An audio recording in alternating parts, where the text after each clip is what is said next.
This is Audible. Penguin Random House Audio presenta Lecciones de Estoicismo, de John Sellars, narrado por Eugenio Barona. Prólogo. ¿Y si alguien te dijera que gran parte de tu sufrimiento es solo una consecuencia de tu modo de pensar? No me refiero al sufrimiento físico, al dolor o al hambre, sino a esas otras cosas que enturbian nuestra vida. La ansiedad, la frustración, el miedo, la desilusión, la cólera, la insatisfacción en general. ¿Qué dirías si alguien afirmara que puede enseñarte a evitar todo eso, puesto que todo eso no es más que el resultado de mirar el mundo de manera equivocada? ¿Te imaginas que evitarlo estuviera a tu alcance, que dependiera solo de ti? Esto es lo que afirman en sus respectivas obras los tres grandes filósofos estoicos de la antigua Roma: Séneca, Epicteto y Marco Aurelio. Los tres vivieron en los siglos I y II de nuestra era. Séneca fue tutor del emperador Nerón. Epicteto, un esclavo que consiguió la libertad y que fundó una escuela de filosofía, y Marco Aurelio, emperador de Roma. Sus vidas no podrían haber sido más distintas, y sin embargo los tres abrazaron el estoicismo como guía para vivir una vida buena. En la época en que escribían nuestros tres filósofos romanos, la filosofía estoica tenía ya 3 siglos de antigüedad. El fundador de la escuela se llamó Zenón y procedía de Chipre. Alrededor del año 300 a.C. visitó Atenas como representante del negocio familiar, era hijo de un mercader, y entró en contacto con algunos filósofos. Muy pronto empezó a estudiar con los maestros de las numerosas escuelas que había en la ciudad, las cuales competían entre sí. En lugar de adscribirse a alguna de ellas, decidió crear la suya propia y empezó a impartir lecciones en la Stoa Pintada, un pórtico que se encontraba en el centro de Atenas. No tardó en tener seguidores, a quienes se les conoció con el nombre de estoicos por su costumbre de reunirse en la susodicha Stoa. La escuela estoica la perfeccionaron 2 discípulos de Zenón, Cleantes y Crisipo. Los dos procedían de Asia Menor. Los estoicos posteriores provenían incluso de más lejos y de más al este, como Diógenes de Babilonia. Ninguna de las obras de estos primeros filósofos estoicos sobrevivió. Ninguna llegó a pasar de los rollos de papiro a los pergaminos medievales, y todo lo que sabemos de ellas se basa en citas y resúmenes elaborados por otros autores más tardíos. Nuestros 3 filósofos romanos, en cambio, sí que nos han legado un importante corpus literario. De Séneca, por ejemplo, se han conservado ensayos sobre temas filosóficos variados, un conjunto de cartas a su amigo Lucilio y unas cuantas tragedias. De Epicteto contamos con una serie de disertaciones escritas por su discípulo Arriano que recogen enseñanzas de la escuela y un breve manual que contiene algunos de los temas clave de dichas disertaciones. De Marco Aurelio tenemos algo muy diferente. Unos apuntes privados en los que brega con las principales ideas del estoicismo y trata de llevarlas a la práctica en su propia vida. Las obras de estos 3 estoicos romanos han inspirado desde entonces a multitud de lectores y les han enseñado a enfrentarse a las dificultades cotidianas con las que tropezamos cada uno de nosotros en nuestro recorrido vital. El tema principal de esas obras es cómo vivir, esto es, cómo llegar a comprender nuestro lugar en el mundo. Cómo sobreponernos cuando las cosas no nos salen como nos gustaría. Cómo manejarnos con nuestras pasiones. Cómo comportarnos con el prójimo. Cómo vivir en suma una vida buena, digna de un ser racional como lo es el ser humano. En los próximos capítulos analizaremos en profundidad algunos de estos temas. Empezaremos teniendo en cuenta lo que los estoicos pensaban que podía ofrecernos su filosofía, esto es, una terapia para la mente. Exploraremos qué cosas están bajo nuestro control y cuáles se nos escapan. Comprobaremos cómo nuestro modo de discurrir puede generar a veces emociones dañinas. A continuación, presentaremos atención a nuestra forma de relacionarnos con el mundo exterior y al lugar que ocupamos en él, y terminaremos centrándonos en nuestras relaciones con los demás, de las que proceden tanto las alegrías como las tensiones de la vida diaria. Como veremos, la imagen típica que representa al estoico como un ser aislado e infeliz no le hace justicia a la rica corriente de pensamiento que recorre las obras de nuestros 3 filósofos romanos. Sus libros han sido clásicos eternos inagotables, y con razón. Su popularidad se mantiene intacta hoy en día. Y las nuevas generaciones no dejan de acudir a ellos en busca de lecciones provechosas. 1. El filósofo como médico. Hacia el final del siglo I de nuestra era, un antiguo esclavo, oriundo de Asia Menor y de quien no sabemos siquiera su verdadero nombre, fundó una escuela de filosofía en una nueva ciudad situada en la costa occidental de Grecia. No acudió allí por voluntad propia. Lo desterró de Roma junto con todos los demás filósofos el emperador Domiciano, quien consideraba a estos intelectuales una amenaza potencial para su gobierno. La ciudad se llamaba Nicópolis y la había fundado un siglo antes Augusto. Al esclavo se lo conocía por el nombre de Epicteto, que en griego antiguo significa ganado adquirido. La escuela de Epicteto atrajo a muchos estudiantes y personalidades insignes durante el tiempo que permaneció activa. Una de ellas fue el emperador Adriano, que apreciaba la filosofía bastante más que ciertos predecesores suyos. Epicteto no escribió nada. Fue uno de sus discípulos, Arriano, un joven que se convertiría más tarde, por méritos propios, en un importante historiador, quien anotó las conversaciones mantenidas en la escuela y las desarrolló después para redactar las disertaciones. En ellas Epicteto es muy claro en cuanto al papel que debe desempeñar el filósofo. Este, nos dice, es un médico, y la escuela donde enseña es un hospital, pero un hospital para las almas. Tal concepción de la filosofía no era nueva. Se remontaba cuando menos hasta Sócrates. En los primeros diálogos platónicos, Sócrates sostenía que la tarea del filósofo es cuidar del alma tal como el médico cuida de los cuerpos. No debemos entender aquí por alma algo inmaterial, inmortal o sobrenatural. En este contexto, el alma equivale a la mente, los pensamientos y las creencias. La tarea del filósofo es analizar y evaluar las cosas que pensamos, examinar su coherencia y su poder de convicción, y casi todos los filósofos, antiguos o modernos, estarían de acuerdo con esto. Para Sócrates y para los estoicos después, preocuparse de cuidar el alma era lo más importante, pues de su estado depende básicamente nuestra calidad de vida. Sócrates fue célebre por reprocharles a los atenienses que prestaran tanta atención a sus cuerpos y a sus posesiones y tan poca a sus almas, es decir, a sus principios y a su conducta, ya que la clave de una vida buena y feliz, según él, reside en estos dos últimos factores, no en los primeros. En una importante argumentación que los estoicos se apropiarían después, Sócrates demostraba que algo tan espléndido como la abundancia de riquezas es en realidad algo inútil, despreciable. Más exactamente, afirmaba que la riqueza material tiene un valor neutro, puesto que puede utilizarse tanto para el bien como para el mal. El dinero en sí no es ni bueno ni malo.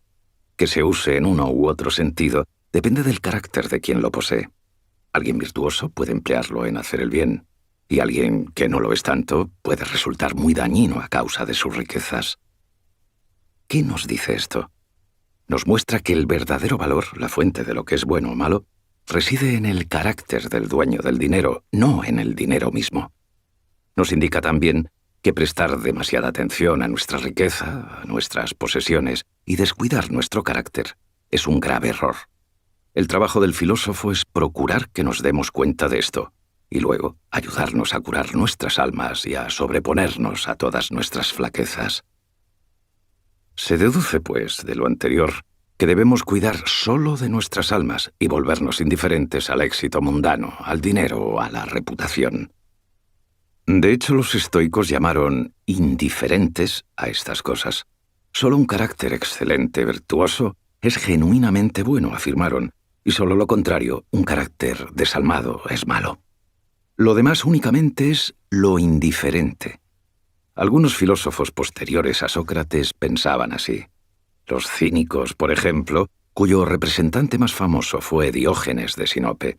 Diógenes, de quien se decía que había vivido, durante un tiempo al menos, en un tonel, como un perro callejero, perseguía la virtud, la excelencia, a expensas de casi todo, y propugnaba un modo de vida simple en armonía con la naturaleza.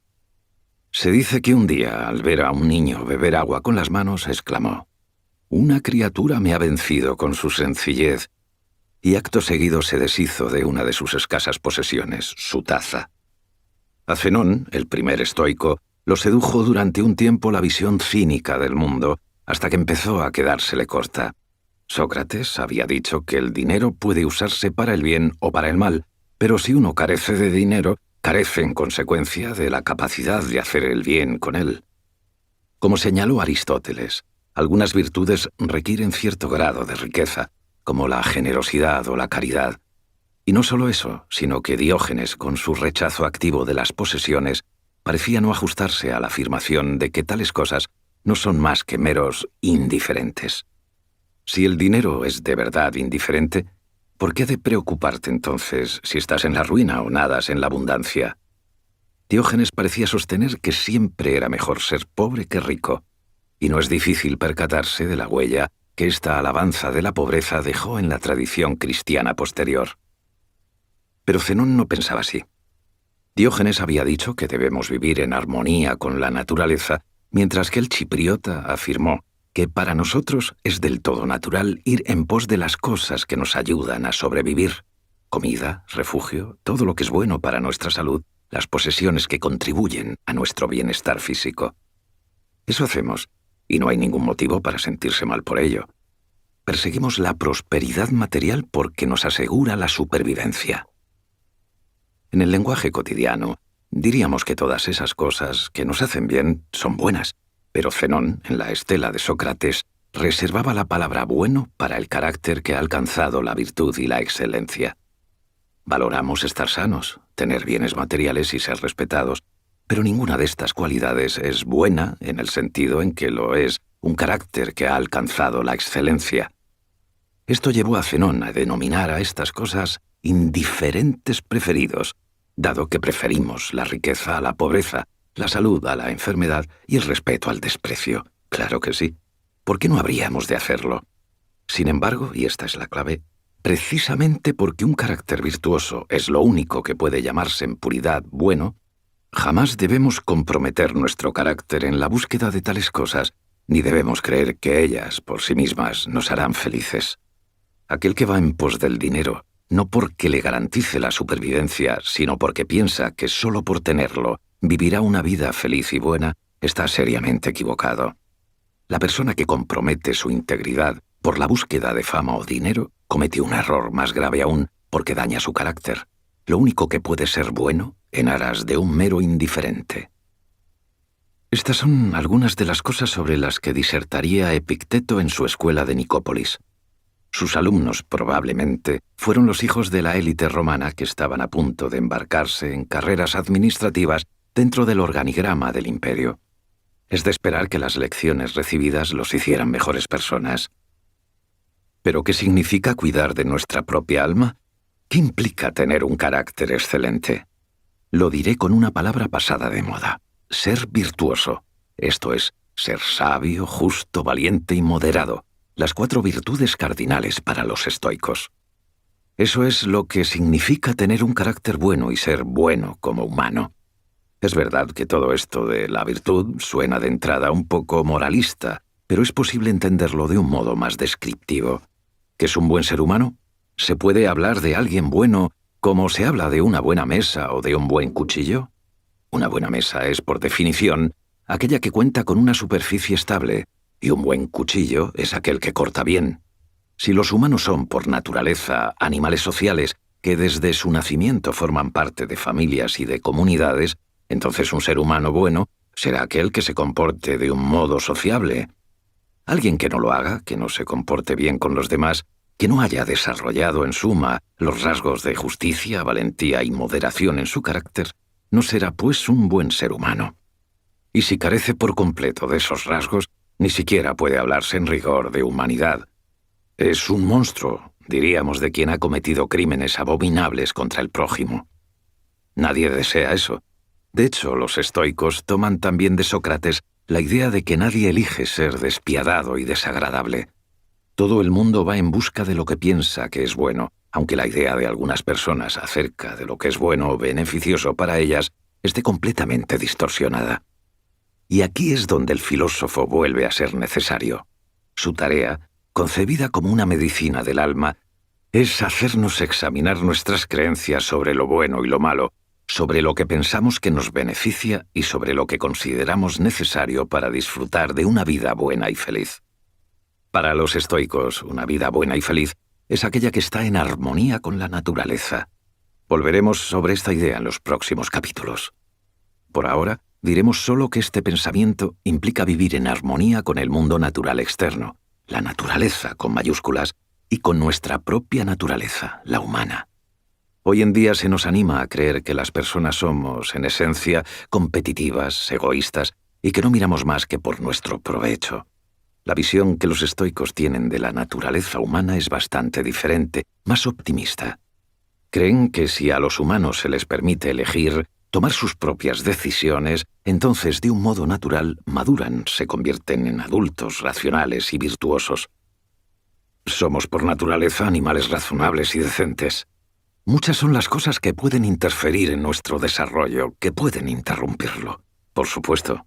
Y cuando esto sucede, nos vemos viviendo una vida que no está en sintonía con nuestras inclinaciones más profundas. Nos convertimos en seres infelices.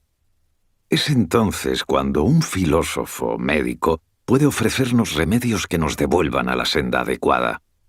Uno de esos remedios es volver a conectarnos con lo que significa realmente ser humanos y con el modo de vivir que ilumina ese conocimiento. Para ello, lo primero será prestar atención a cómo se encuentran nuestras almas, tal como Sócrates les pedía a sus conciudadanos, es decir, nuestras creencias, juicios y valores. La primera lección es, pues, que si bien hay aspectos externos de nuestra vida que nos gustaría cambiar, debemos prestar atención también a cómo pensamos. 2. ¿Qué eres capaz de controlar? ¿Qué aspectos de tu vida eres capaz de controlar? ¿Puedes acaso escoger cuándo estar enfermo y cuándo no? ¿Decidir no tener un accidente? ¿Librar de la muerte a tus seres queridos? ¿Elegir de quién te enamoras y quién se enamora de ti? ¿Asegurar que tendrás éxito en la vida? ¿Hasta qué punto eres capaz de controlar estas cosas? Podrías influir en ellas de varias maneras, pero ¿puedes hacer que te sean favorables? Preguntas como estas son las que inquietaban a los estoicos. El manual de vida de Epicteto se abre con una clasificación contundente de lo que depende de nosotros y lo que no. Lo que podemos controlar, aquello sobre lo que tenemos poder, son nuestros juicios, impulsos y deseos.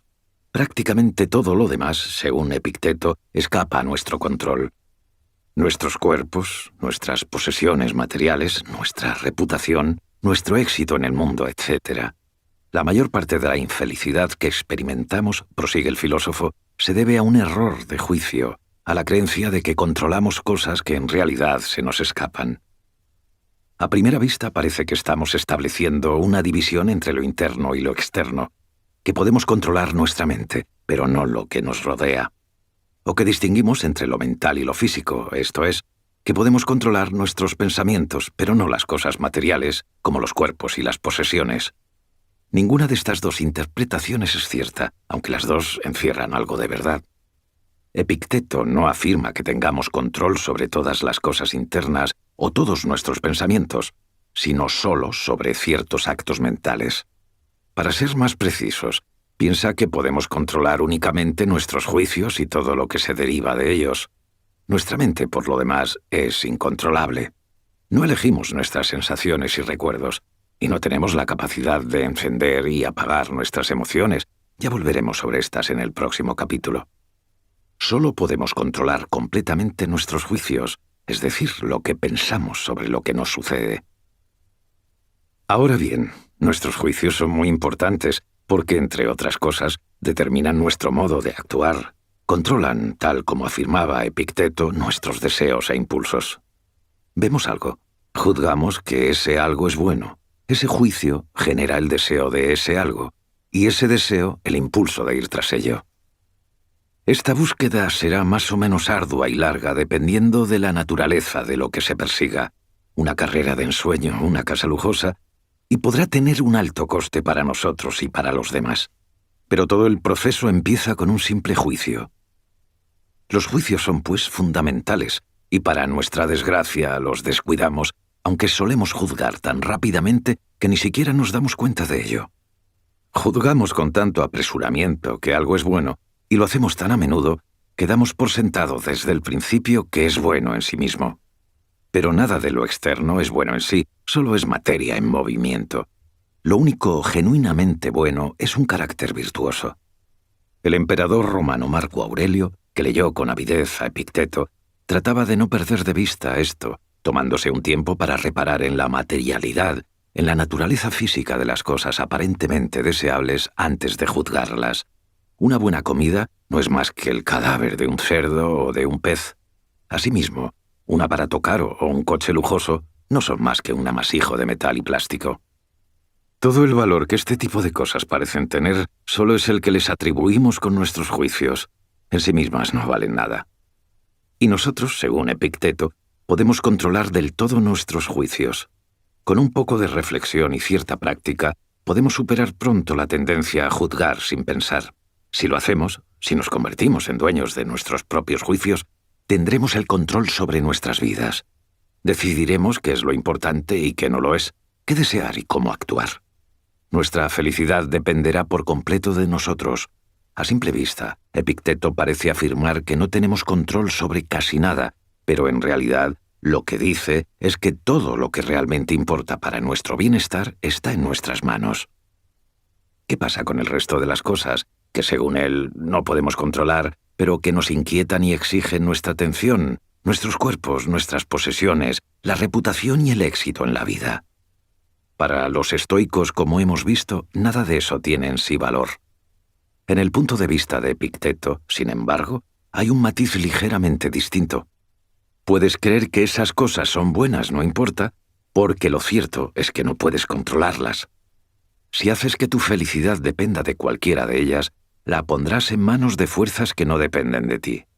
Si tu idea del bienestar está ligada a cosas como una relación romántica, una ambición profesional, las posesiones materiales o el aspecto físico, serán otros factores y otras personas los que manejen a su capricho tu felicidad. Y eso no es muy recomendable. Si crees que tienes control sobre cosas que en realidad no controlas, la frustración y el desengaño están casi garantizados. Cabe señalar aquí que Epicteto no insinúa que debamos dar la espalda al mundo. Que no podamos controlarlo no significa que debamos ignorarlo. Se trata solo de mantener con respecto a él la actitud adecuada. En su manual nos propone que vivamos nuestra vida como si fuésemos actores de una obra de teatro. No hemos elegido nuestro papel, no decidimos lo que ocurre y no controlamos la duración. Pero más que luchar contra estos factores que no controlamos, nuestra tarea es representar nuestro papel del mejor modo posible. Esto hay que matizarlo, claro. Todos desempeñamos varios papeles, y algunos de ellos podemos cambiarlos si lo deseamos. Nadie está insinuando que sea obligatorio quedarse estancado en un trabajo miserable o en una relación infeliz, pero hay otras cosas mucho más entrelazadas con la condición humana sobre las que no tenemos poder. Ninguno de nosotros ha escogido su nacionalidad, su género, su edad, su color de piel o su orientación sexual. Todos estos aspectos, sin embargo, influyen de un modo determinante en nuestras vidas. Es asimismo importante recordar que podemos controlar nuestros actos, pero no los resultados que acarrean. Las cosas no siempre salen como nos gustaría o como pretendemos que salgan. A veces, porque no lo hacemos todo lo bien que podríamos, y a veces, a causa de otros factores que no dependen de nosotros. Antípatro, un estoico anterior a Epicteto, comparaba esto con el tiro con arco. Hasta un arquero experto hierra a veces porque el viento desvía la flecha. Nada puede hacer para evitarlo. Lo mismo ocurre con la medicina. No importa cuán bueno sea el doctor, ya que algunos factores que no controla pueden impedirle salvar al paciente. Los estoicos piensan que todo en la vida es así. Podemos esforzarnos, actuar de la mejor manera posible, pero nunca podremos controlar del todo el resultado. Si hacemos que nuestra felicidad dependa de lograr un objetivo, corremos el riesgo de desilusionarnos continuamente, pero si nos contentamos con hacer las cosas del mejor modo posible, entonces nada se interpondrá en nuestro camino. En lo que respecta a los acontecimientos externos, incluidos los resultados de nuestras propias acciones, Lo único que podemos hacer es dejarnos llevar por la corriente, aceptar lo que sucede, ir de su mano más que luchar contra ello. Marco Aurelio no deja de repetirse en sus meditaciones que la naturaleza es un continuo proceso de cambio, que nada es estable y nada podemos hacer al respecto, sino aceptar lo que sucede y centrar nuestros esfuerzos en aquello que sí está bajo nuestro control. Epicteto insiste mucho en la necesidad de centrarse en esto, en lo que está bajo nuestro control, de olvidar lo que se nos escapa y dirigir toda nuestra atención a nuestros juicios. Así mejorará nuestro carácter, el único modo de alcanzar eso que Zenón llamaba el plácido fluir de la vida. Pero no hay que bajar la guardia, porque si dejamos de prestar atención a nuestros juicios, aunque solo sea un momento, corremos el riesgo de volver a caer en los malos hábitos. Epicteto compara esto con un marinero que gobierna un barco. Para el marinero es más fácil naufragar que mantenerse a salvo navegando. Todo lo que ha de hacer es ir en contra del viento. El desastre será inmediato. En realidad, ni siquiera tiene que hacerlo por su propia voluntad. Una breve distracción producirá el mismo resultado. Si nos descuidamos lo más mínimo, perderemos todo lo que hayamos conseguido. De modo que debemos dedicar unos instantes a reflexionar sobre los acontecimientos de cada día. Marco Aurelio practicaba la reflexión al despertarse. Así se preparaba para afrontar el nuevo día, considerando todos los desafíos que a buen seguro tendría que afrontar y buscando el mejor modo de manejarlos. También Séneca lo hacía, pero al anochecer, y reflexionando sobre lo ya acontecido. Pensaba en qué había hecho bien y en qué se había equivocado, dónde había fallado su atención y cómo podría hacerlo mejor al día siguiente. Epicteto iba incluso más lejos. Como el marinero que gobierna el barco, es esencial que no perdamos la concentración en ningún instante, que estemos preparados para cualquier cosa que pueda sucedernos.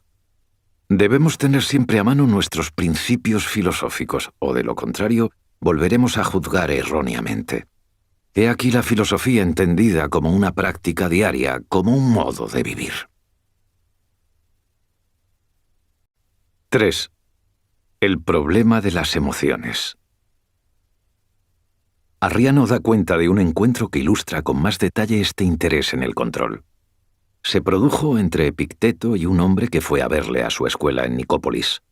El visitante acudió porque no sabía qué hacer con un hermano suyo que estaba muy enfadado con él. ¿Y qué se puede hacer ante algo así? La respuesta típica de Epicteto, directa, sin rodeos, es nada, no se puede hacer nada. No tenemos control sobre las emociones ajenas. Pertenecen a la categoría de las cosas que no dependen de nosotros. El único que puede influir sobre la ira del hermano es el hermano mismo. Pero Epicteto no se detiene aquí. Se centra de inmediato en lo que sí puede controlar el visitante, esto es, su reacción ante la ira de su hermano. Epicteto le indica que el verdadero problema es la molestia que la ira de su hermano provoca en él, un problema que afortunadamente el visitante puede solucionar por sí mismo. Ha formulado un juicio acerca de la ira de su hermano, y ese juicio ha generado una emoción que es la que le amarga. El problema no radica pues en el hermano, sino en quien se queja de él. Esta anécdota muestra cómo las emociones, tanto las ajenas como las propias, conforman y colorean nuestras interacciones con el prójimo. La palabra estoico en el inglés actual se refiere a alguien impasible, es decir, indiferente a las pasiones, y tiene una connotación negativa. Hoy en día las emociones se ven sobre todo como algo bueno. El amor, compasión y la empatía gozan desde luego de una gran popularidad en todo el mundo. Pero son otras las pasiones que protagonizan esta historia: la ira, el rencor, la impaciencia, y son mucho menos atractivas. Cuando los antiguos estoicos aconsejaban a la gente que evitara las pasiones, pensaban sobre todo en estas, las negativas. El enfoque estoico del problema de las pasiones es a simple vista muy fácil de entender, pero hay que matizar bastante algunos aspectos para llegar a aprenderlo plenamente. El aserto central es este: nuestras emociones son el producto de nuestros juicios, de lo que se sigue que podemos controlarlas por completo y que somos responsables de ellas. Al visitante de más arriba le molestaba la ira de su hermano a causa de su actitud hacia ella. Basta con verla de un modo diferente para que la desazón desaparezca. Los estoicos no afirman, y esto es muy importante, que uno deba negar o reprimir sus emociones. Lo que dicen es más bien que debemos intentar no darles un lugar prioritario. Tampoco creen que baste con chasquear los dedos para que una emoción desaparezca. No es tan fácil como decir, voy a pensar en otra cosa, para que la ira o la aflicción se esfumen. Crisipo comparaba el hecho de estar bajo los efectos de una emoción con correr demasiado deprisa.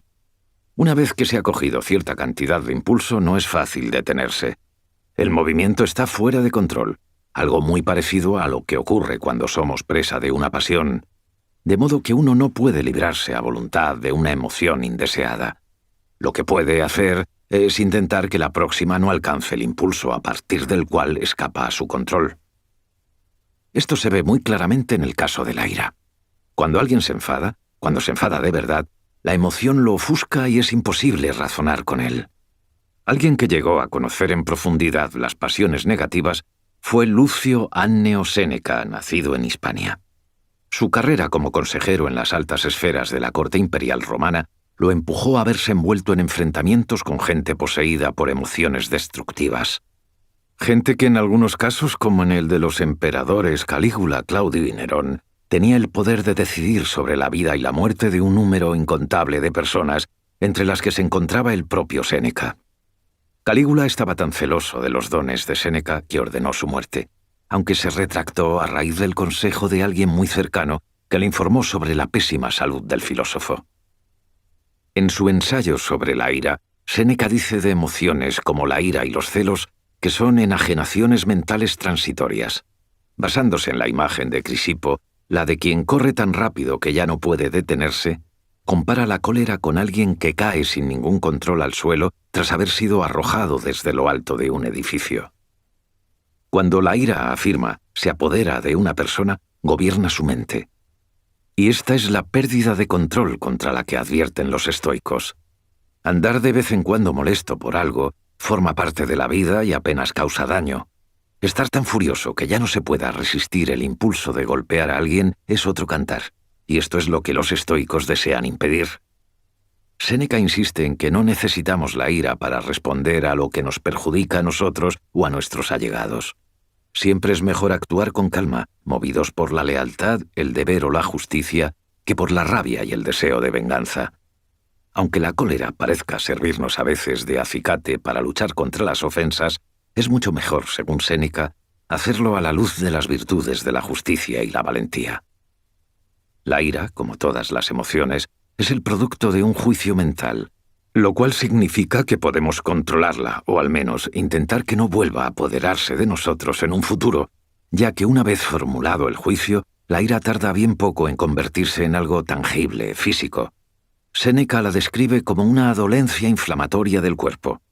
No sabemos qué es exactamente la emoción en sí, pero conocemos sus síntomas físicos: una aceleración del pulso, un aumento de la temperatura, palpitaciones, sudores, etc. Cuando todo esto entra en juego, nada podemos hacer salvo esperar. Los estoicos, al contrario de lo que se cree, no insinúan que podamos o debamos convertirnos en bloques de piedra. Todos nosotros experimentamos eso que Séneca llama primeros impulsos. Se producen cuando alguna experiencia nos afecta y nos ponemos nerviosos, nos quedamos conmocionados, nos ilusionamos, nos asustamos o incluso lloramos. Estas reacciones son muy naturales, respuestas fisiológicas del cuerpo, pero no emociones en el sentido estoico de la palabra. Alguien que está molesto y por un instante se plantea vengarse, pero no pasa de ahí, no es presa de la ira, según Séneca, puesto que aún puede controlarse. Asustarse unos instantes por algo, pero permanecer firme no es tampoco tener miedo. Para que estos primeros impulsos se conviertan en pasiones propiamente dichas, se necesita que una mente determine, mediante un juicio, que algo terrible ha sucedido y decida, en consecuencia, pasar a la acción. En palabras del filósofo, ¿puede dudarse de que el miedo impulsa a huir y la ira a arremeter? El proceso pasa por 3 fases, señala Séneca. La primera, un primer impulso involuntario, es decir, una reacción fisiológica natural que escapa a nuestro control. La segunda, un juicio que sí está bajo nuestro control como respuesta a la experiencia. La tercera, una emoción que una vez nacida no podemos controlar. Cuando la emoción aparece, no podemos hacer nada sino esperar a que su fuerza amaine. ¿Por qué formulamos los juicios que generan estas emociones dañinas? Si piensas que alguien te ha herido, parece del todo natural enfurecerte con él. Séneca dice que la ira es la consecuencia de la sensación de haber sido herido. Lo que debemos cuestionar, por tanto, es la impresión de que esa herida ha llegado a producirse, ya que dicha impresión contiene en sí un juicio. Epicteto lo sintetiza así. Recuerda, para que te hagan daño no basta con que te golpeen o insulten, debes creer que te han dañado. Si alguien consigue provocarte, date cuenta de que tu mente es cómplice de la provocación. Por eso, prosigue, es importante no reaccionar impulsivamente a lo que nos ocurre. Es fundamental detenerse y dedicar unos instantes a reflexionar sobre lo ocurrido antes de juzgarlo. Si alguien te critica, párate a pensar en si lo que dice es cierto o falso. Si es cierto, entonces has señalado una falla que ahora puedes corregir. Por lo tanto, te ha hecho un bien. Si por el contrario lo que dice es falso, entonces es él quien está en un error y por tanto quien se perjudica. Los comentarios críticos en sí no te hacen ningún daño. La única forma de que puedan dañarte de verdad seriamente es que tú te dejes arrastrar por la provocación y que la ira se adueñe de ti. Séneca se centró en las pasiones negativas y destructivas. Sin embargo, hay otras benéficas sin las que no queremos vivir. Una de ellas es el amor, tanto el paterno, el que se siente hacia un hijo, como el romántico entre dos adultos. ¿Insinúan acaso los estoicos que también debemos eliminarlos? No. Para ellos, el amor de un padre por su hijo no es una emoción irracional que deba evitarse, sino un instinto natural más o menos universal. Tendemos por naturaleza a cuidar de nosotros. Vamos en pos de todo lo que necesitamos para vivir y evitamos aquello que nos perjudica. Este instinto de autoconservación se extiende a todos nuestros semejantes, a los miembros de nuestra familia en primer lugar, pero idealmente al resto de nuestro prójimo. En lo que respecta al amor romántico, podría decirse que una relación saludable es aquella que se basa en la necesidad natural de compañía y de procrear, y una tóxica la que se basa en emociones negativas como los impulsos posesivos y los celos. No, los estoicos no pretendían de ningún modo que la gente se convirtiera en bloques de piedra impasibles. Así que seguiremos reaccionando como siempre a lo que nos suceda, dando un respingo, estremeciéndonos, asustándonos momentáneamente, avergonzándonos o entregándonos al llanto. Seguiremos también manteniendo vínculos afectivos fuertes y preocupándonos por los nuestros. Pero no alimentaremos las pasiones negativas, las emociones como la ira, el rencor, la amargura, los celos, la obsesión, el miedo incesante o el apego excesivo. Estas son las cosas que pueden arruinar una vida, las que, según los estoicos, es recomendable evitar. 4. Lidiar con la adversidad. A veces la desgracia nos golpea. Es parte de la vida. Y aunque estemos dispuestos a aceptar la lección de Epicteto acerca de lo que escapa a nuestro control, no lograremos atenuar el golpe. Puedo aceptar que solo tengo control sobre mis juicios, que no puedo decidir no caer enfermo, pero eso no me hará dejar de creer que mi enfermedad es algo malo, malo de verdad, una adversidad en toda regla. Para los estoicos romanos, la vida está repleta de adversidades, de altibajos, y uno de los deberes fundamentales de la filosofía es ayudar a la gente a sortearlos. Nadie fue más consciente de esto que Séneca, cuya vida distó bastante del ideal de calma y serenidad al que aspiraba. Durante el agitado siglo I de nuestra era, Séneca tuvo que vérselas con la muerte de su hijo, con un destierro en Córcega que consumió casi 10 años de su vida y del que fue exonerado, pero solo a cambio de aceptar ser el tutor del joven Nerón, con una carrera como consejero de este último de la que no le fue nada fácil librarse, con la muerte de un amigo íntimo y como corolario con su suicidio forzoso. Nerón ordenó la muerte de su antiguo tutor, acusándolo de conspirar contra él. La esposa de Séneca insistió en compartir con éste su destino, y ambos se abrieron las venas. Pero la muerte se resistía a llegar. Su esposa, Paulina, sobrevivió, y a él le dieron de beber cicuta y finalmente un baño de vapor para rematarlo. No, su vida no fue lo que se dice una tranquila existencia filosófica. Sus consideraciones sobre el modo de afrontar la adversidad se encuentran en su ensayo sobre la providencia. Séneca lo escribió cuando aún era joven, alrededor de los 40 años, bastante antes de que le ocurrieran las desgracias antes mencionadas. Nerón acababa de nacer y a él aún no lo habían condenado al destierro. Pero por esa época murió su padre, y él cayó en desgracia en la corte del emperador Calígula, que, como ya se ha dicho, le perdonó la vida en vista de su mala salud. La enfermedad, la amenaza de muerte, el duelo por la pérdida de un ser querido. Y aún no había empezado lo peor. A Séneca se lo tacha a veces de hipócrita, de privilegiado, de miembro de la élite que nadaba en la abundancia y que tuvo la desfachatez de ensalzar las bondades de la vida sencilla. Y fue en muchos sentidos afortunado. Gozó de oportunidades con las que la inmensa mayoría de sus contemporáneos ni siquiera soñaba, pero también le tocó en suerte su parte de adversidad y pasó mucho tiempo pensando en el modo de lidiar con ella. Su ensayo se centra en la cuestión de por qué sufrimos tanto. Séneca la aborda desde ángulos distintos. En primer lugar, insiste en que lo que nos ocurre no puede ser malo, dado que los acontecimientos externos no son en sí mismos malos ni buenos. Quien no olvide esto, quien lo tenga siempre presente y no se dedique a juzgar a toda prisa, aceptará lo que venga tal como es, sin creer que algo terrible le ha sucedido. Pero Séneca va más lejos aún. No solo cree que no debemos tomar por una desgracia lo que solo lo parece, sino que piensa que debemos acogerla como algo beneficioso. Para los buenos, dice, la adversidad es un entrenamiento. Séneca traza una analogía con un luchador que se beneficia de enfrentarse a rivales duros y que se atrofia y pierde sus habilidades si los desafíos a los que se enfrenta son de poca monta. El luchador solo pone a prueba su habilidad cuando pelea con un verdadero adversario, y un combate difícil no es más que un entrenamiento para desarrollar sus capacidades. Las adversidades de la vida funcionan de un modo parecido. Nos permiten desplegar nuestras virtudes y las curten para que mejoremos. Si lo vemos así, estaremos encantados de recibir la adversidad cuando se presente. Séneca también traza una analogía con los soldados, echando mano para ello de un buen número de ejemplos históricos. Igual que un general solo enviará a sus mejores soldados a las batallas más difíciles, la divinidad envía sus desafíos más duros a los individuos más dignos de ellos.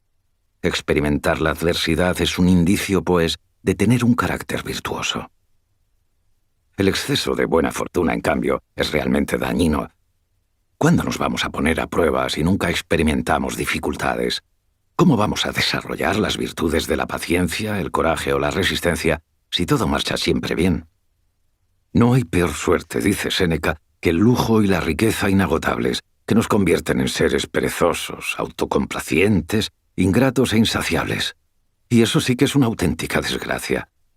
Por el contrario, cualquier adversidad que la vida nos traiga será siempre una oportunidad de aprender algo de nosotros mismos y de mejorar nuestro carácter. A primera vista, todo esto parece depender de si uno cree o no en la divina providencia. La gente que tiene este tipo de creencias puede sacar mucho provecho de lo que dice Séneca. Pero ¿qué pasa con los que no las tienen? Si uno no cree en un Dios riguroso pero benévolo, ¿tienen algún sentido estas enseñanzas o no son más que palabrería? Podríamos preguntarnos también si el propio Séneca creía en un Dios así. Cuando escribió su ensayo en el año 30 de nuestra era, el cristianismo apenas había echado a andar. Y aunque en la Edad Media circuló un epistolario entre Séneca y San Pablo, hoy en día nadie duda de su falsedad, y se considera muy improbable que el filósofo romano tuviese noticia de la recién nacida religión. Su Dios es el de los estoicos, el que se identifica con el principio racional que anima la naturaleza. No una persona, sino más bien un principio físico que es la causa del orden y la organización del mundo natural. Volveremos sobre esto en el próximo capítulo. Cuando Séneca habla de la voluntad de Dios, se refiere, pues, a este principio de organización que los estoicos identificaban con el destino, y que era, tal como Cicerón afirmaba, un destino dependiente de las leyes de la física y no una superstición. ¿Hasta qué punto, teniendo en cuenta esto, debemos interpretar al pie de la letra esta concepción senequista de un padre riguroso que nos pone a prueba?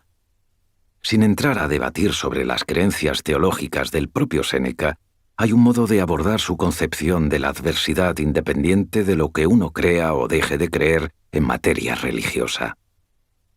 Tanto si uno cree en una divinidad benevolente como en el orden panteísta o en el caos, depende enteramente de nosotros interpretar lo que nos ocurre como un desastre o como una oportunidad. Que te despidan del trabajo, ¿es una calamidad o una ocasión para emprender algo nuevo? Aunque cosas como esta, sin duda, son un desafío, nadie pretende fingir lo contrario y hacer como si se pudieran ignorar las consecuencias prácticas de algo así. Uno puede elegir verlas como un golpe terrible o como un acicate. Depende enteramente de nosotros. Se pueden apreciar sobre este asunto algunas diferencias entre Séneca y Epicteto. Mientras que el primero nos propone que veamos lo malo como algo en verdad bueno, o al menos beneficioso, el segundo nos aconseja prestar la menor atención posible a tales cosas y enfocar todas nuestras energías en nuestros propios juicios. Séneca conocía demasiado bien de primera mano la adversidad. Sin duda, su intento de extraer lecciones positivas de sus experiencias fue algo que le ayudó a salir adelante en circunstancias muy complicadas. Como le escribió a su madre, Elvia, cuando estaba aún desterrado en Córcega: la asiduidad del infortunio tiene algo bueno, y es que atormentando sin descanso, concluye por endurecer. A tenor del lenguaje que utiliza en Sobre la Providencia, podría parecer que se deleita con la lucha y que está dispuesto a recibir con los brazos abiertos el próximo embate por lo mucho que éste puede beneficiarle. Pero en una de sus cartas a su amigo Lucilio esgrime un tono muy diferente. No estoy de acuerdo con esos que se lanzan en medio del oleaje y que, dando por buena una vida agitada, se enfrentan cada día con gran empeño a las dificultades. El sabio soportará esta forma de vida, no la escogerá, y preferirá hallarse en paz antes que en lucha. Nadie en su sano juicio va en busca de la adversidad, por muy útiles que puedan ser las lecciones que saquemos de ella. Pero desarrollar nuestra capacidad de hacerle frente cuando se presente, porque se presentará, seguro, solo puede ser ventajoso para nosotros. A aquellos que no la esperan les golpea de lleno, viene a decir Séneca en la carta a su madre, pero quienes están preparados para enfrentarse a ella podrán superarla con mucha más facilidad. Esta misma idea la desarrolla en otra de sus consolaciones, la dirigida a Marcia, una amiga sumida en la pena, incapaz de superar su duelo tras perder 3 años atrás a su hijo. El tiempo natural del luto ya había pasado, y la aflicción se había convertido en un hábito mental dañino y enervante. Era el momento de intervenir. La parte más interesante de la respuesta de Séneca a la situación de su amiga es aquella en la que le habla de la previsión de los males futuros. Algunos estoicos antiguos, como Crisipo, defendían esta práctica, que consiste en reflexionar sobre las posibles desgracias y representárselas. Así se estará mejor preparado para afrontarlas si llegan a suceder. El problema de Marcia, indica Séneca, es que nunca había reflexionado adecuadamente sobre la posibilidad de que su hijo muriera, a pesar de saber que todos estamos destinados a la muerte desde el mismo momento en que venimos al mundo. Es un hecho, no una mera probabilidad. Todos hemos de morir. Nos afligimos tanto, prosigue Séneca, porque no queremos pensar en ello, preverlo. Todo el tiempo vemos cómo la muerte y la desgracia afectan a los demás, especialmente en nuestra época hiperconectada. Pero casi nunca nos paramos a pensar en cómo responderíamos nosotros ante las mismas circunstancias. Séneca le dice a Marcia y a nosotros unas cuantas cosas que preferiríamos no oír. Todos somos vulnerables. Nuestros seres queridos morirán, nadie puede impedirlo, y además podría suceder en cualquier momento. La prosperidad y la seguridad que creemos haber conseguido nos las pueden arrebatar de un plumazo fuerzas que escapan a nuestro control. Incluso cuando creemos que las cosas se han puesto realmente feas, pueden empeorar. ¿Hasta qué punto estamos preparados para salir adelante si la fortuna nos da la espalda? ¿Reaccionaríamos con la misma calma e indiferencia con que nos tomamos a veces las noticias sobre las desgracias que le suceden a personas extrañas en países lejanos? En tales casos nos limitamos a reconocer que el sufrimiento forma parte de la vida, que es algo lamentable, sí, pero inevitable. Y es que es muy fácil comportarse filosóficamente cuando el infortunio no se ceba en nosotros ni en nuestros seres queridos. Pero ¿qué pasa cuando sí lo hace? Es de todo punto ilógico, dice Séneca, pensar en la desgracia en términos de «eso no va a pasarme a mí», sobre todo cuando uno sabe bien que podría pasarle y cuando ha visto que les ha pasado a muchos otros. ¿Por qué no a ti entonces? En lo que respecta a la aflicción por la pérdida de un ser querido, el asunto es todavía más ilógico, dado que todo lo que vive ha de morir. Ha de ocurrir en algún momento, así que ¿por qué no ahora mismo? Es irracional esperar que la suerte dure para siempre. Séneca piensa que reflexionar sobre las adversidades que podrían sucedernos junto con las que en algún momento inevitablemente nos sucederán ayuda a encajar mejor el golpe cuando éste se produce. Nos ayuda a sobreponernos y a salir adelante. Lo que Séneca en efecto trata de hacer es advertirnos. Debemos estar preparados para cualquier cosa que nos suceda, incluida la que desearíamos que no ocurriera o aquella en la que preferimos no pensar. No debemos dar por hecho que todo saldrá tal como esperamos, porque es muy improbable que así sea. Es una lección incómoda, sí, pero importante. 5. Nuestro lugar en la naturaleza. Comparada con la de Séneca, la vida de Marco Aurelio transcurrió más o menos sin contratiempos. Su padre murió cuando él era muy joven aún, pero la familia imperial lo adoptó en su adolescencia y terminó convirtiéndose en emperador en el 161 de nuestra era, un mes antes de cumplir 40 años. Permaneció en el cargo hasta su muerte, acaecida en el 180. Su reinado se considera uno de los mejores periodos de la historia imperial de Roma, aunque él pasase casi todo el tiempo batallando en la periferia del imperio con el fin de apuntalar sus fronteras. Hacia el final de su vida, mientras se encontraba guerreando en Germania, cerca de la actual Viena, Marco Aurelio empezó a registrar en un cuaderno sus intentos de asimilar las experiencias cotidianas y de prepararse para las futuras. Desde que se imprimieron por primera vez a finales del siglo XVI, sus meditaciones han contado con innumerables lectores, desde Federico el Grande hasta Bill Clinton. Pero no solo han servido de ayuda a grandes líderes como Marco Aurelio, abrumados por el peso de su responsabilidad. Cualquiera puede hallar inspiración en este libro, como aquel joven que un día me escribió: «Tengo 23 años, la vida es dura y enrevesada. No sé qué quiero ser ni hacer. Las meditaciones me han ayudado muchísimo». No es sino uno más de los muchos que han sacado provecho de la lectura de este libro o han salvado su vida gracias a él. Y creo que esto sucede, entre otros motivos, porque los lectores se identifican con el autor, un ser demasiado humano que tiene que vérselas con las presiones de la vida diaria, con las responsabilidades derivadas de su trabajo y con las reuniones sociales.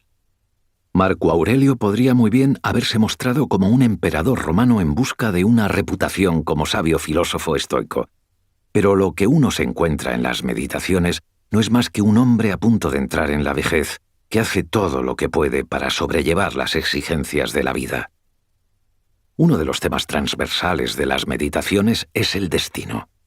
Esto nos retrotrae de inmediato a las inquietudes de Epicteto sobre el control. Marco había leído las disertaciones en su juventud, y la influencia de estas se deja ver claramente en sus escritos. Pero mientras que Epicteto centra su atención en lo interno, en lo que podemos controlar, Marco Aurelio mira hacia afuera, contempla la inmensidad que nos supera y que se nos escapa. Una y otra vez reflexiona sobre su vida como si ésta fuese un minúsculo instante en la vastedad del tiempo y su cuerpo una mota de polvo en la vastedad del universo. ¿Qué pequeña parte del tiempo ilimitado y abismal se nos ha asignado a cada uno? Pues rapidísimamente se desvanece en la eternidad.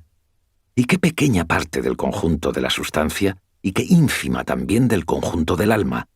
¿Y en qué diminuto terrón del conjunto de la tierra te arrastras?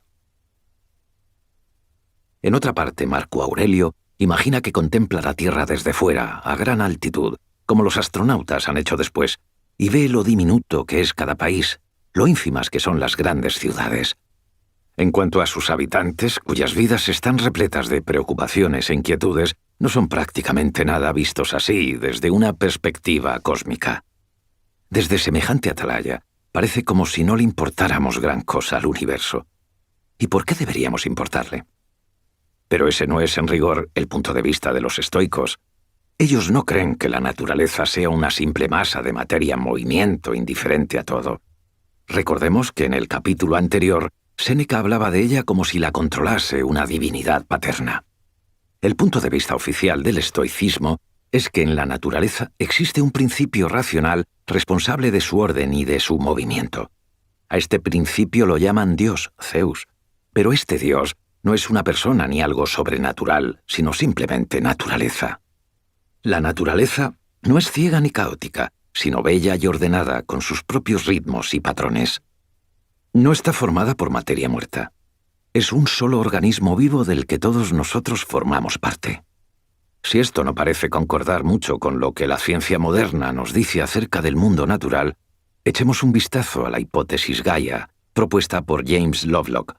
Esta teoría se basa en la idea de que se comprende mejor a la Tierra si se la concibe como un único sistema vivo que incluye no solo la materia orgánica, sino también la inorgánica, las rocas y la atmósfera.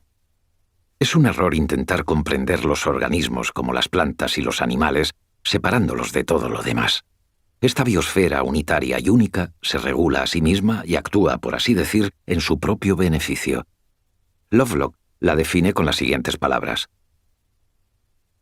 Una entidad compleja que involucra la biosfera terrestre, la atmósfera, los océanos y la Tierra. La totalidad constituye un sistema de retroalimentación o cibernético que busca un entorno físico y químico óptimo para la vida en el planeta. Como todas las teorías científicas, esta se propone dar la mejor explicación posible de las evidencias de que disponemos, la de que una especie de principio organizador que forma parte de la naturaleza actúa en pro de la vida. Se lo puede enunciar con términos científicos técnicos, un sistema cibernético, o nombrar más poéticamente como Gaia. La visión estoica de la naturaleza tiene mucho en común con esta teoría científica de finales del siglo XX, a la que a veces se describe con términos exclusivamente científicos de la física y otras con los de la teología griega. Para los estoicos, Dios y naturaleza no son más que dos nombres diferentes de un mismo organismo vivo que abarca todas las cosas.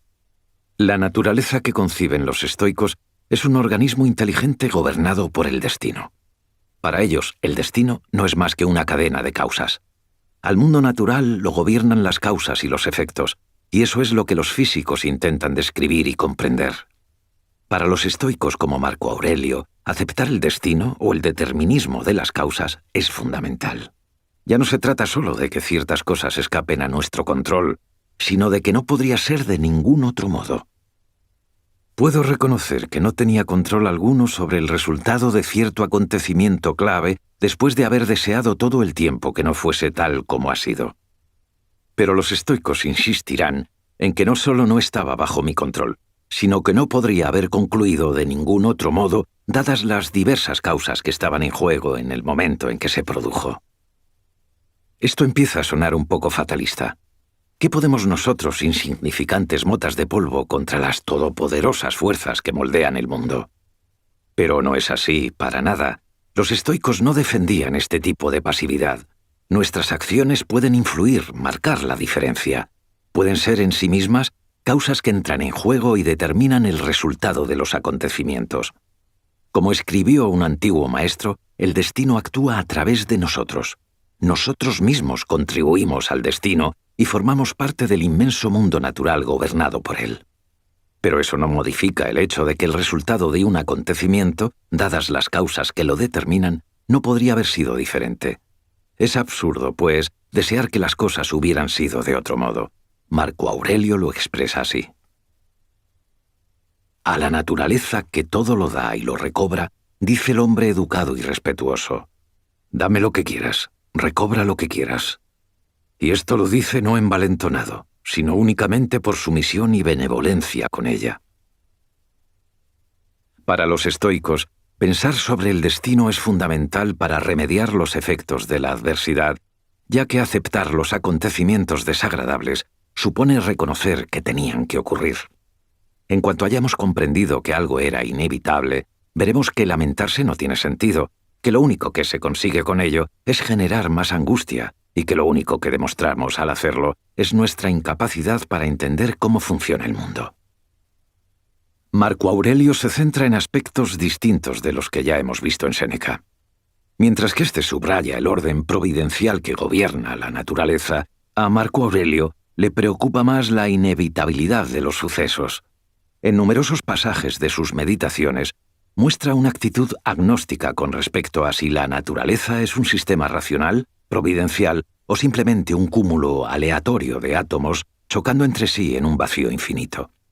Él no es un físico, y sus obligaciones como emperador apenas le dejan tiempo para investigar el asunto con exhaustividad. En cualquier caso, y en vista de que sus propósitos eran más bien prácticos, no importa mucho.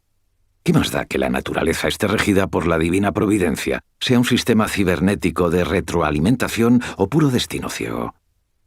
Nuestra respuesta debe ser siempre la misma: aceptar lo que ocurre y responder ante ello lo mejor que podamos.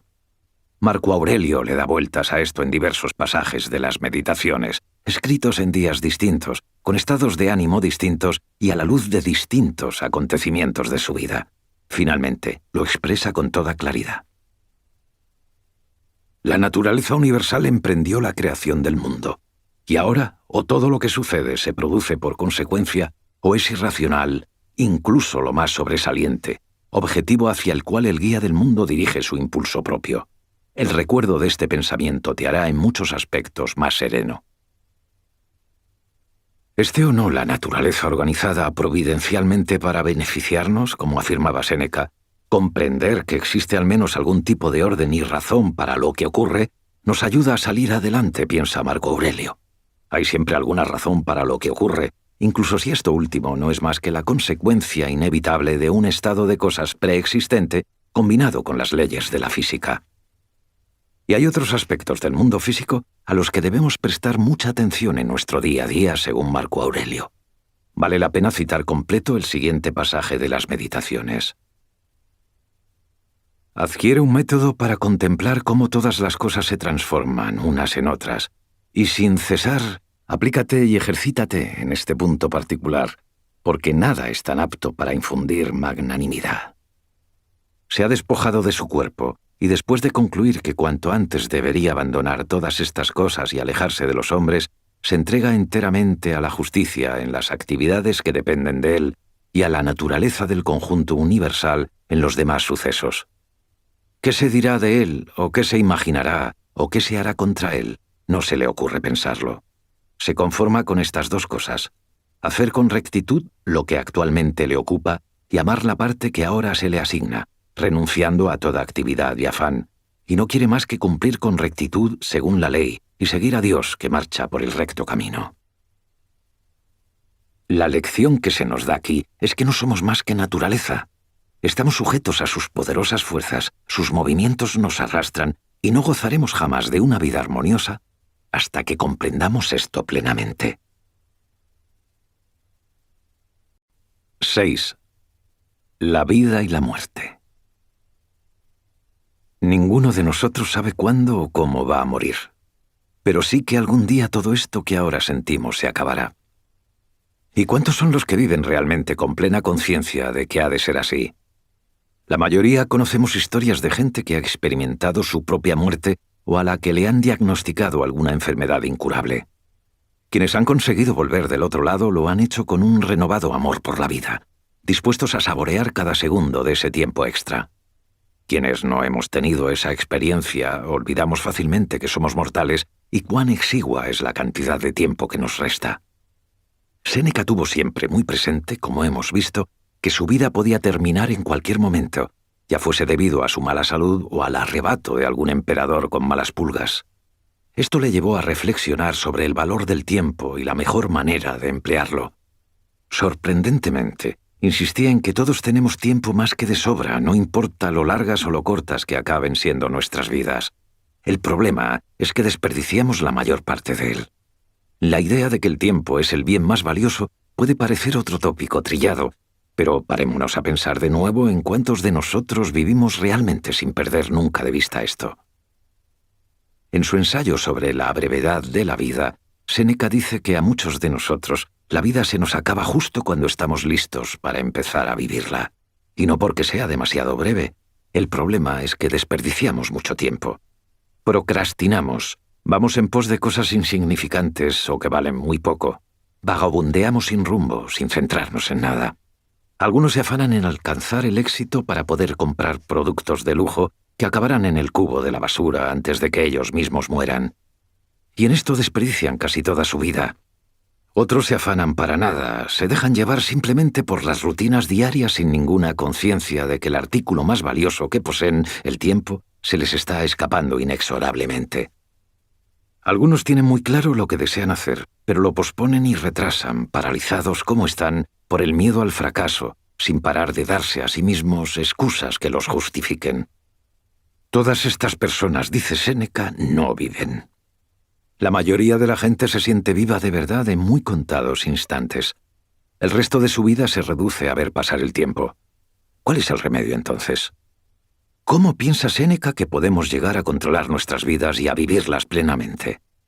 Lo primero que debemos hacer es dejar de preocuparnos por lo que piensan los otros. No intentar impresionar a los demás, no perseguir sus favores para sacar algún provecho. A muchísima gente le importa demasiado lo que los otros piensan de ella, pero presta muy poca atención a sus propios pensamientos. Sacrifican su tiempo a los demás y se dedican muy poco a sí mismos. Y sin embargo, sostiene Séneca, es absurdo que alguien se tome tantísimas molestias para proteger su dinero y sus posesiones y regale con tanta ligereza su tiempo, que es mucho más valioso. Debemos tener siempre presente que vamos a morir, que nuestro tiempo es limitado y que una buena parte de él se ha ido ya. Peor aún, no tenemos ni idea de cuánto nos queda. Podrías morirte hoy mismo o mañana. Quizá te queden unas semanas, unos meses, un par de años. Nadie lo sabe. Damos por sentado con demasiada facilidad que llegaremos a los 80 o los 90, pero quizá no todos lo consigamos. Suponerlo no tiene fundamento alguno, pero a pesar de ello lo hacemos, y eso nos empuja a posponer las cosas, a dejarlas para ese porvenir que quizá no llegue nunca. Séneca se burla de aquellos que reservan sus proyectos y sus sueños para el día en que se jubilen. ¿Tan seguros están de que ese día llegará? Y si lo hiciera, ¿tan seguros están de que la salud los acompañaría lo bastante para llevar a cabo todo eso que han estado aplazando tanto tiempo? Pero aunque resultase bien, ¿qué sentido tiene postergar la vida para vivirla cuando la mayor parte de ella ya se ha ido? También está la cuestión de qué objetivos merece la pena perseguir. Para muchos la meta es el éxito, en cualquiera de sus manifestaciones, ya sea con riqueza y fama, con respeto y honores, o con ascensos y altos cargos. Pero Séneca señala que la gente que alcanza todo eso raramente se siente satisfecha, puesto que el éxito conlleva una cantidad enorme de presiones y exigencias. Han conseguido todo aquello que anhelaban, pero ahora carecen de algo, de tiempo para sí mismos, para estar en paz, para disfrutar del ocio y del retiro.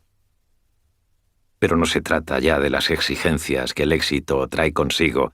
Es facilísimo vivir en un estado de distracción perpetua sin hacer lo que deberíamos hacer, lo que de verdad queremos hacer, sin ni siquiera prestar atención a la mera experiencia de estar vivos.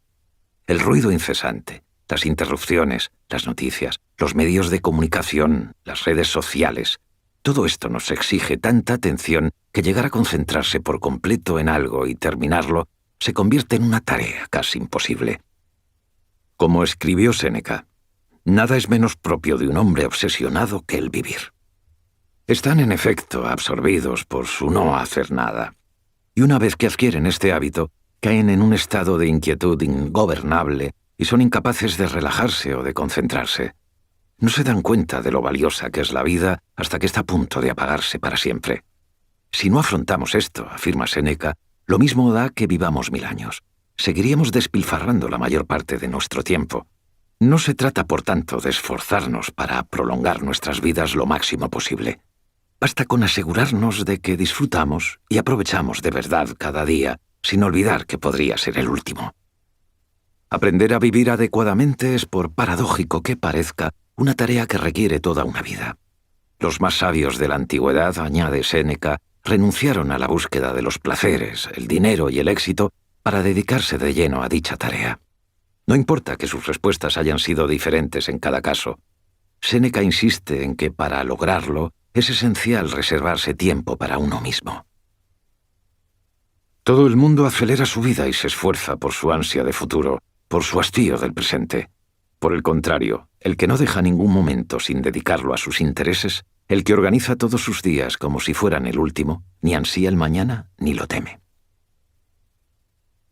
Esto de vivir la vida como si cada día fuese el último puede sonar un tanto truculento, puede parecer también que nos impide planificar el futuro, Pero Séneca, y es muy importante subrayarlo, no está insinuando que tratemos realmente de ver cada día como el último. Solo nos pide tener en cuenta que podría serlo. No sabemos cuándo acabará nuestra vida, y ese es el problema. Si supiéramos que nos queda un año, al menos podríamos planificar, organizar ese tiempo como es debido y asegurarnos de que ningún instante se perdiese. Pero sin ese apremio, sin esa urgencia, qué fácil es desperdiciarlo todo. Ahora que sabemos cuánto vale nuestro tiempo y que estamos dispuestos a esforzarnos por disfrutar de él y tener tranquilidad, ¿cómo lo haremos según Séneca? Él descarta enseguida los deportes y los juegos, así como esa actividad vacacional tan popular que llama cocerse bajo el sol. De hecho, ataca muchas de esas cosas que hoy en día solemos hacer en nuestro tiempo libre. En lugar de ello, recomienda dedicarse a la filosofía, para él la actividad más noble y digna. Es decir, a pensar, aprender, leer obras de historia y de literatura, reflexionar sobre el pasado y el presente. Lo opuesto, en fin, de ir de un lado para otro en pos del éxito mundano que, en su opinión, solo se obtiene pagando con la vida. Con este ensayo, Séneca arremetía contra el culto a la banalidad practicado por la gente pudiente de Roma en el siglo I. Es llamativa y por momentos aterradora la importancia que sigue teniendo esto en la actualidad. Queremos creer que la humanidad ha evolucionado, y con suerte mejorado, en los últimos 2000 años, pero Séneca nos demuestra que muchos de los asuntos con los que la gente se debate hoy en día no son muy distintos de los que preocupaban a los habitantes de la Roma imperial. Unos 50 años después de Séneca, Epicteto, junto con sus alumnos, reflexionaba en Nicópolis sobre la vida y la muerte. En aquellas disertaciones se refería continuamente a la vida como un don, algo que nos es dado y que del mismo modo se nos quita. No nos pertenece a nosotros, sino al donante, es decir, a la naturaleza. Dirigiéndose a ella dice: ¿ahora quieres que me vaya de la feria? Me voy y te doy todo mi agradecimiento porque me consideraste digno de participar en la feria contigo y de ver tus obras y de comprender tu gobierno. La vida es una celebración, como una feria, una fiesta, y al igual que ellas, no puede durar para siempre. Está en nuestras manos ser agradecidos con el anfitrión por lo que hemos disfrutado o lamentarnos porque tiene que acabar. Tu vida es un don, un presente que un día tendrás que devolver. También las vidas de aquellos a quienes amas. Nunca digas con respecto a nada, lo he perdido, sino lo he devuelto. ¿Ha muerto tu hijo? Ha sido devuelto. ¿Ha muerto tu mujer? Ha sido devuelta. Todo lo que tenemos, todo lo que amamos, no es más que un préstamo. Nada puede guardarse para siempre, aunque solo sea porque no estaremos aquí para siempre. Es tentador presentar esto como la trágica verdad, la agridulce certeza de la existencia humana. Pero Epicteto es más llano y más directo. Si quieres que tus hijos y tu mujer y tus amigos vivan siempre, eres un necio, pues quieres que dependa de ti lo que no depende, y que lo ajeno sea tuyo. Dice también Epicteto, ateniéndose a los hechos, que si nuestra muerte o la de algún otro fuese algo terrible, Sócrates lo habría pensado. Que los sabios más reputados se hayan enfrentado a la muerte con ecuanimidad debe hacernos reflexionar, afirma. Es nuestro juicio sobre la muerte el que nos lleva a creer que se trata de un hecho terrible. Pero podemos pensar en ella de otro modo. De hecho, debemos hacerlo, según Epicteto, porque la creencia de que la muerte es terrible se basa en un error. El puro hecho de estar vivo, visto así, sin añadiduras, pertenece a la esfera de lo indiferente, o en cualquier caso, a la de lo que escapa a nuestro control. Lo que Epicteto intenta todo el tiempo es rebajar nuestra ansiedad ante la muerte y suavizar el dolor por la pérdida de nuestros seres queridos. Pero al igual que Séneca, quiere también que valoremos la vida que se nos ha dado. Tu vida no te pertenece. En algún momento tendrás que devolverla, de modo que disfrútala mientras dure. En las últimas páginas de su manual, Epicteto la compara con los Juegos Olímpicos. El torneo está en marcha. No puedes aplazarlo. Y todo depende de lo que hagas ahora, en este instante, en este día único e irrepetible. 7. ¿Cómo vivir en comunidad? Alguien con espíritu crítico podría decir que mucho de lo que hemos visto hasta aquí no es más que puro egocentrismo y egoísmo.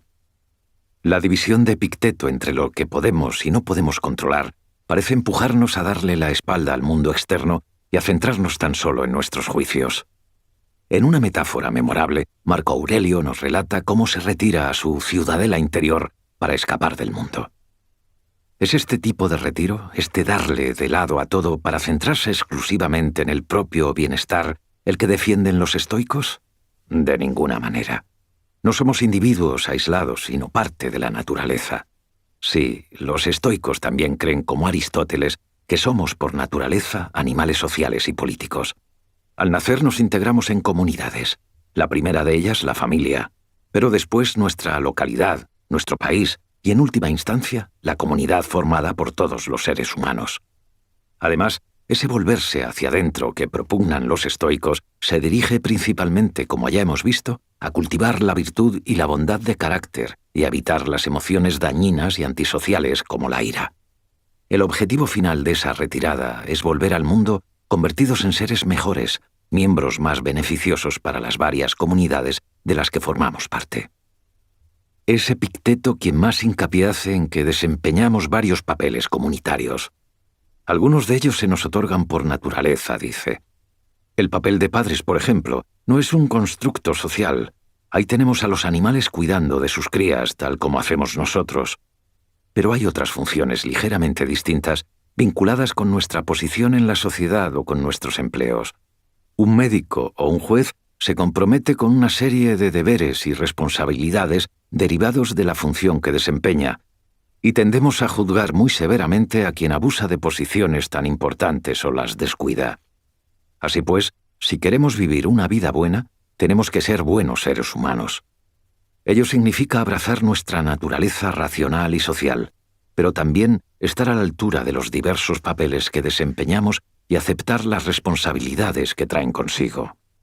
Epicteto da un buen ejemplo de ello cuando recibe la visita en su escuela de Nicópolis de una personalidad importante, un magistrado al que se le supone consciente de los deberes y responsabilidades asociados a ciertos roles.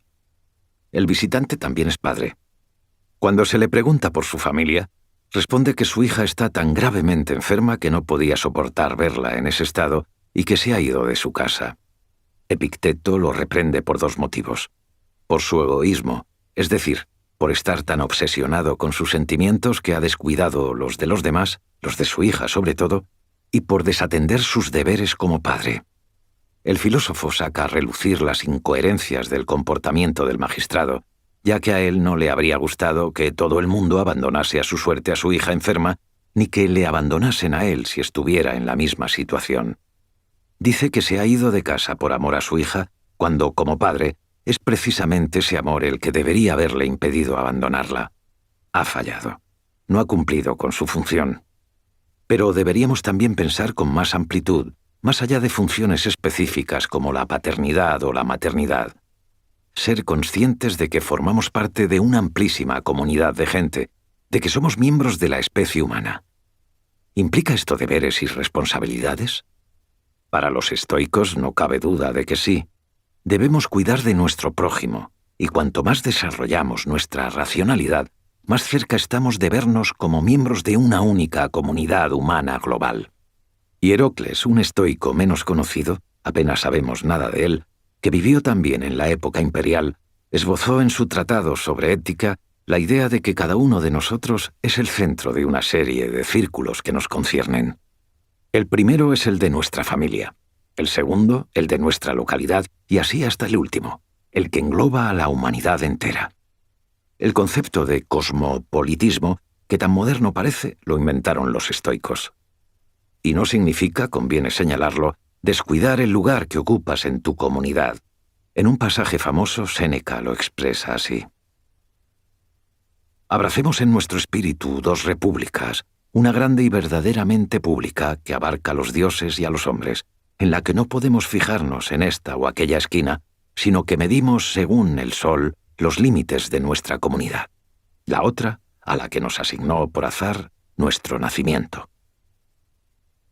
La clave aquí es darse cuenta de que pertenecemos a ambas comunidades y tenemos, por tanto, responsabilidades tanto en nuestro ámbito local como en el de toda la humanidad. También de que estas últimas trascienden las costumbres y las leyes locales. Cuando ambos tipos de responsabilidades entran en conflicto, las últimas, las que conciernen al conjunto de la humanidad, deben prevalecer, pero eso no elimina las primeras. De hecho, los estoicos solían involucrarse en la política de la antigua Roma. En el siglo I de nuestra era, Séneca no fue ni mucho menos el único estoico que Nerón condenó a muerte, ni el único que se enfrentó a varios emperadores.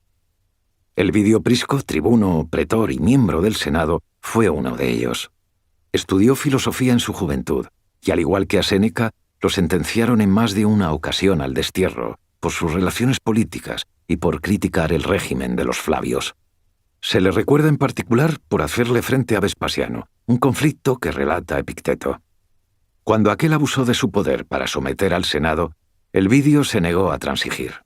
Se le avisó de que por su propio bien se mantuviera apartado, pero él insistió en defender sus derechos y de paso los de todos los senadores y plantó cara al emperador. Fue ejecutado. Elvidio estaba dispuesto a morir por sus principios políticos antes que eludir sus responsabilidades como senador y sus deberes para con su comunidad. Marco Aurelio lo citaría después, junto con otros mártires estoicos que le enseñaron a concebir la idea de una constitución basada en la igualdad ante la ley, regida por la equidad y la libertad de expresión igual para todos, y de una realeza que honra y respeta por encima de todo la libertad de sus súbditos. Además de pensar en la política convencional y en cómo desempeñar bien su papel como emperador, Marco Aurelio también se comprometió con la idea de una comunidad más amplia que abarcaba a la humanidad entera.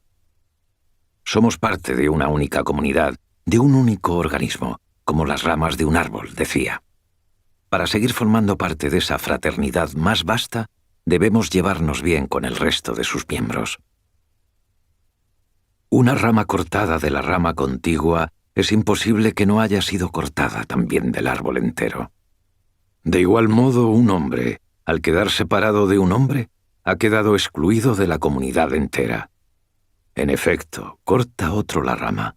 Sin embargo, el hombre se separa él mismo de su vecino cuando le odia y siente aversión, e ignora que se ha cercenado al mismo tiempo de la sociedad entera. Nadie puede ser feliz cuando se aísla y corta los lazos con los demás. Eso va en contra de nuestra naturaleza de animales sociales. Lo que hemos visto hasta ahora nos lleva a pensar que los estoicos creían en la igualdad entre todas las personas. Este asunto lo abordó otro estoico romano que aún no hemos presentado. Se llamaba Musonio Rufo. Rufo nació en Italia y enseñó filosofía en Roma durante el siglo I de nuestra era. Epicteto asistió a sus clases y lo menciona bastantes veces en las disertaciones. También fueron alumnos suyos los demás estoicos que Nerón asesinó por oponerse a su despotismo. Musonio, al igual que Séneca, sufrió a manos de varios emperadores. Tanto Nerón como Vespasiano lo mandaron al destierro en diferentes ocasiones. Durante un tiempo estuvo desterrado en la isla griega de Giaros, una tierra yerma, sin agua potable, hasta que el propio Musonio tuvo la suerte de encontrar un manantial. Pero no estuvo mucho tiempo solo. Sus admiradores no tardaron en desplazarse hasta allí para verle. Se han conservado varias lecciones suyas, recogidas, como en el caso de Epicteto, por uno de sus discípulos. En una de ellas se pregunta a Musonio si las mujeres deberían estudiar filosofía. Su respuesta es que tienen exactamente la misma capacidad de razonar que los hombres y la misma inclinación natural a la virtud. Las mujeres pueden beneficiarse mucho, según Musonio, de estudiar los temas que hemos abordado en los capítulos anteriores de este libro. Si bien hoy en día esa no parece una postura especialmente rompedora, de hecho quizás sea un poco paternalista, recordemos que algunos progresos que incluyen a las mujeres, como la educación o el sufragio universales, no tienen más de un siglo de antigüedad, y Musonio estaba abogando por una especie de igualdad de género hace 2 milenios. Las personas, para los estoicos, son personas, todas iguales por lo que respecta a su racionalidad y su inclinación a la virtud.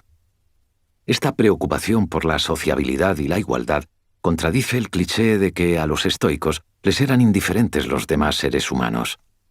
Sin embargo, Esto no quiere decir que tengamos que vivir siempre junto a otras personas. Epicteto advierte contra la compañía de los otros, en especial si uno está intentando hacer cambios en su vida. Es muy difícil romper con viejos hábitos o con vicios de carácter si uno está rodeado de personas que se rigen aún por vicios y hábitos similares. Si rozas a alguien cubierto de hollín, apostillaba Epicteto, te verás tú también cubierto de hollín. Los alumnos de Epicteto en Nicópolis eran estudiantes que, como muchos universitarios de hoy, volvían a sus lugares de origen durante las vacaciones. Debían frecuentar a sus antiguos amigos y compañeros de estudios al regresar a casa si lo que querían era romper con algunos aspectos de su modo de vida anterior. Si lo hacían, acabarían recayendo en los viejos hábitos. Volverían a comportarse como antes para sentirse integrados. Epicteto les dice que deben ser extremadamente prudentes y les recomienda que eviten la compañía de otros en la medida de lo posible hasta que hayan incorporado del todo los nuevos hábitos que desean desarrollar. Pero esto no tiene por qué traducirse en un aislamiento social. Hay ciertas personas que es bueno frecuentar, las que practican la virtud, las que siguen tu misma senda, la gente que comprende y valora lo que estás intentando llevar a cabo. El alcohólico que se está rehabilitando encuentra abrigo y ánimo en su grupo de apoyo y tentación en sus antiguos compañeros de correrías. Epicteto insinúa que deberíamos pensar así durante toda nuestra vida.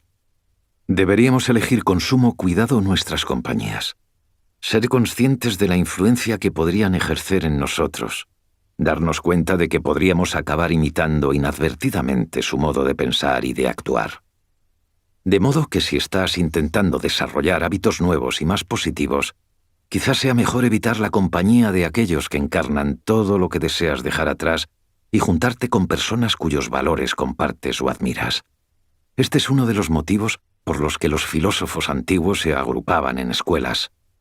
Es probable que esta sea también la razón de que surgieran las órdenes monásticas de varias religiones del mundo, así como de que los estoicos se reunieran en la antigüedad en lugares como la escuela de Epicteto y de que la gente que hoy en día desea aprender a vivir estoicamente ansíe conocer a compañeros de viaje, ya sea personalmente o en la red.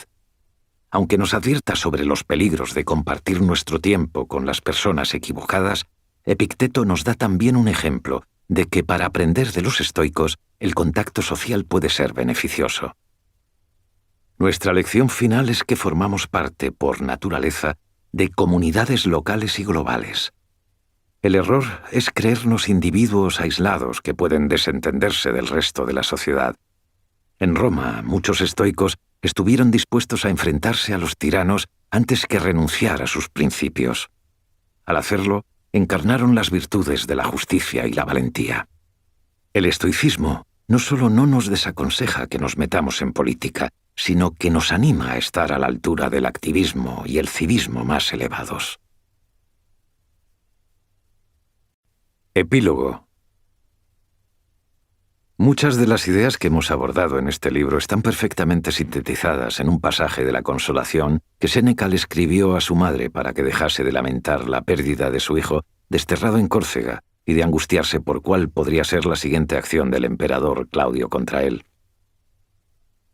La naturaleza ha hecho que para vivir bien no haya necesidad de grandes preparativos. Cada cual puede hacerse feliz a sí mismo.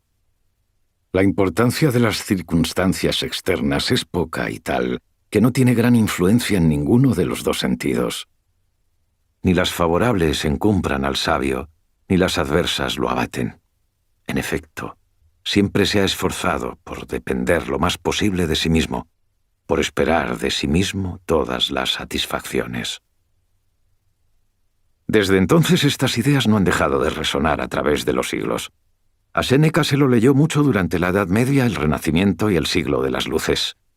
El breve manual de Epicteto lo usaron los monjes como guía en el medievo, y las meditaciones de Marco Aurelio se convirtieron en un bestseller en la Inglaterra victoriana y lleva más de un siglo siendo uno de los libros de filosofía más populares que se han escrito jamás.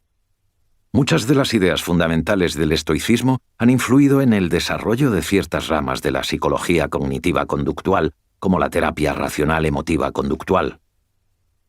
Desde 2012, unas 20.000 personas han participado en un experimento global en la red que consiste en vivir a la manera estoica durante una semana y comprobar si aumenta su bienestar.